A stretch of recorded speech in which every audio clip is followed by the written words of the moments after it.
ঈদুল আজহা উপলক্ষে সারা দেশে মুক্তি পেয়েছে 5টি চলচ্চিত্র। এর মধ্যে দর্শক মাতিয়ে রেখেছে শাকিব খান অভিনীত চলচ্চিত্র তুফান। মুক্তির দুদিনেই সব হলে তুফানের প্রদর্শনী বেড়েছে। এছাড়াও দর্শকদের আগ্রহ রয়েছে আগন্তুক, ময়ূরাক্ষী ও রিভেঞ্জ সিনেমার প্রতি। সুলতানা হিমুর রিপোর্ট। এখন জন্ম সনদ দিয়ে খোলো বিকাশ স্টুডেন্ট অ্যাকাউন্ট। নিজের বিকাশ নিজে কর। পুরো দেশকে তুফানের হাতে তুলিয়া দেব।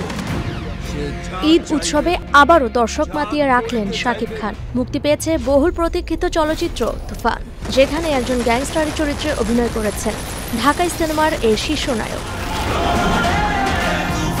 অ্যাকশন ধাঁচের সিনেমাটি নির্মাণ করেছেন চলচ্চিত্র দামাল খ্যাত নির্মাতা রায়হান রাফি। সিনেমার চমক নন্দিত অভিনেতা চঞ্চল চৌধুরী।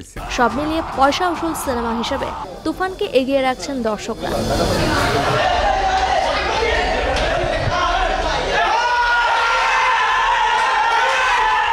তুফান অসাধারণ ছবি।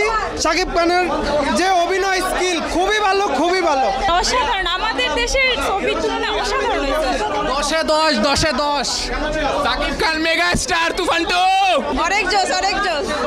Super hit, super hit. আপনারা দেখার পর আপনারাই বলবেন যে তুফান 2 হবে কি হবে। আর দর্শক যদি চায়, দর্শক যা চায় সেটাই তো হবে। দর্শক চাইলে অবশ্যই হবে। তো এই ঈদে আরো মুক্তি পেয়েছে আগন্তুক, ময়ূরাক্ষী ও রিভেঞ্জ। কোনো কিছু বোঝা যাচ্ছে না। আমি এখন আপনাদের সাথেই সিনেমাটা দেখব। আজকে আমার সিনেমা দিয়েই শুরু করব। সিনেমা জার্নি আজকে থেকে শুরু। তারপরে হয়তো অন্যান্য সিনেমাগুলোও দেখব। তুফান তো মাস্ট দেখব। এই মুভিটা আসলে একটা বাস্তববাদী একটা দিক তুলে ধরা হয়েছে। ঈদ ছাড়াও বছরব্যাপী বড় ক্যানভাসে এমন সিনেমা নির্মাণ বাড়বে বলে প্রত্যাশা দর্শকদের। Sultana Himu, channel I, Dhaka.